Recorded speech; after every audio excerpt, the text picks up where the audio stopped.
बहुत कम उम्र में मुझे समझ में आ गया कि अगर बोलने का तरीका आ जाए तो शायद उससे कुछ हासिल हो सकता है। और बोलने के तरीके के लिए बहुत ज़रूरी है कि आप लिखें, और लिखने से पहले ज़्यादा ज़रूरी है कि आप पढ़ें। तो बहुत कम उम्र में पढ़ना शुरू कर दिया था, और पढ़ते पढ़ते ये एहसास होने लगा था कि एक बहुत मास मीडिया अपने आप में एक बहुत पावरफुल माध्यम है।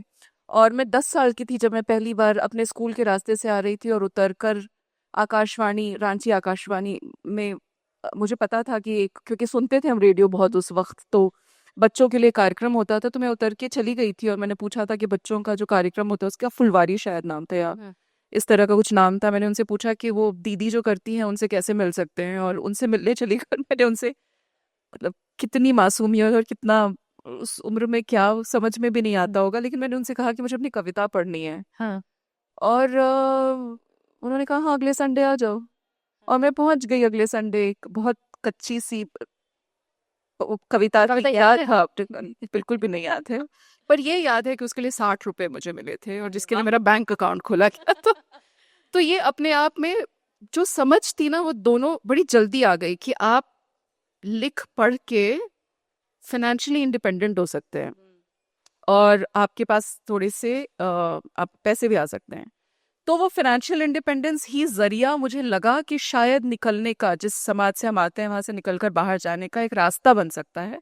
इसलिए पहले दिल्ली आने की जिद, और दिल्ली आने के बाद लगा कि सबसे पहले अगर मैं पत्रकारिता मतलब जर्नलिज्म का कोर्स कर लूंगी तो नौकरी मिल जाएगी। और बिल्कुल ऐसा ही हुआ। 2000, मैं 99 2000 बैच की हूँ। 2000 वो अगर आपको याद होगा तो वो साल था जब सारे सैटेलाइट चैनल्स, हाँ। वो बहुत मतलब बूम का दौर था, और बड़ी आसानी से लोगों की नौकरियां लग रही थी। तो 2001 2000 मतलब तब तक, जब तक मैंने डिग्री ख़त्म की, तो बड़ी आसानी से नौकरी लग गई, और एनडीटीवी मैंने ज्वाइन कर लिया। और इसके साथ पत्रकारिता से रिश्ता सिर्फ इसलिए था क्योंकि तब लगा कि मेरे पास एक ऐसा माध्यम है जो मुझे टीवी के जरिए उस तरह की स्टोरीज कर पाने का मौका देगा जो इतने सालों से मेरे भीतर भीतर खलबली मचा रही हैं। सो ये रिश्ता था मेरा पत्रकारिता से, और उसके बाद तो मैं मौका परस्त हो गई। तो पत्रकारिता छूटी तो डॉक्यूमेंट्री फिल्म मेकिंग, क्योंकि आपको टेलीविजन की बहुत सारी आप तो चीज़ें समझ भाषा में आती हैं, समझने लगे। हाँ। आपके पास भाषा है और दोनों भाषाएं सीखी हुई हैं, तो फिर आप अनुवाद करने लगते हैं। तो जैसे जैसे मौके मिलते कर गए, मैंने बस वो मौके एक सही वक्त पर उठा लिया और बस काम करती चली।